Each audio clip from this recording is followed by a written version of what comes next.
U.S. President Joe Biden said he is willing to speak to Russian President Vladimir Putin about ending the war in Ukraine as long as Moscow fully withdraws its troops. Ukrainian embassies and consulates in 6 European countries have been sent packages containing animal remains, according to Kiev's foreign ministry. The EU has reached a consensus on the price at which to cap Russian oil, a key milestone in the West's efforts to punish Moscow for the Ukraine invasion. For the first time since the Ukraine invasion, U.S. President Joe Biden said he is willing to speak to his Russian counterpart about ending the conflict. He said if Mr. Putin's ready to end the war in Ukraine, he'd be prepared to speak with him. But he also said clearly that Mr. Putin is showing absolutely no signs of that. So again, our focus is going to be on making sure we're working with allies and partners to not only hold Russia accountable, but also to continue to support Ukraine on the battlefield. German Chancellor Olaf Scholz held a one-hour call with Vladimir Putin on Friday. He stressed that troop withdrawal is a prerequisite for any peace talks. But the Russian president does not want to give up any of the territories conquered during the invasion.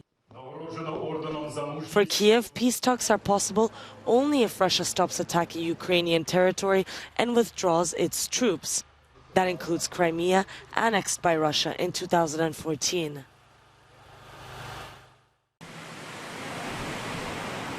Ukrainian embassies and consulates in 6 European countries have been sent packages containing animal remains, Kiev's foreign ministry announced. Parcels containing animal eyes were sent to embassies in Poland, Hungary, Croatia, Italy, the Netherlands, and the Czech Republic. Ukraine's ambassador to the Vatican said the entrance to his Rome residence was vandalized with what he believed were animal feces on Thursday. On Wednesday, a package containing an inflammable powder was sent to the Ukrainian embassy in Madrid. It ignited upon opening and injured a security officer. For the time being, no one has claimed responsibility for any of the mailings. Ukraine assured it has put all of its overseas diplomatic stations under heightened security.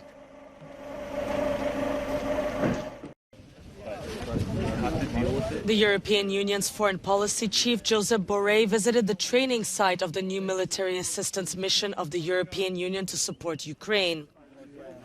Borrell stressed that the mission will train a total of 15,000 Ukrainian soldiers. Currently, 1,100 soldiers have already been trained in this camp in Poland. And with that, the mission, which will have headquarters in Brussels, will initially run for 2 years with a budget of almost 107 million euros. And I thank you.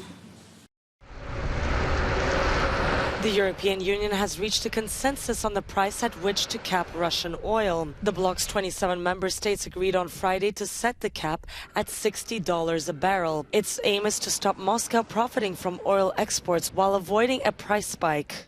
This price cap has 3 objectives. First, it strengthens the effect of our sanction. Second, it will further diminish Russia's revenues.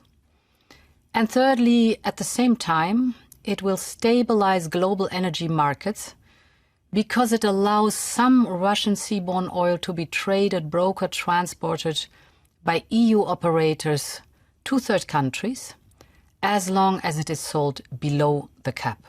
The price cap is to be enforced by companies that provide shipping, insurance and other services for Russian oil. Most of these are based in Europe and the UK. Hey everybody. Alex Jones, the right-wing host of InfoWars, has filed for bankruptcy after losing a defamation lawsuit against the families of the victims of the Sandy Hook school shooting. Jones owes around 1.3 billion euros to the families after he lied about the shooting being staged for years, causing some of the relatives of the 20 children and 6 adults who died in the shooting to be aggressively harassed by his followers. Jones claims to only have around 2 million euros to his name, but his company is valued at around 256 million euros.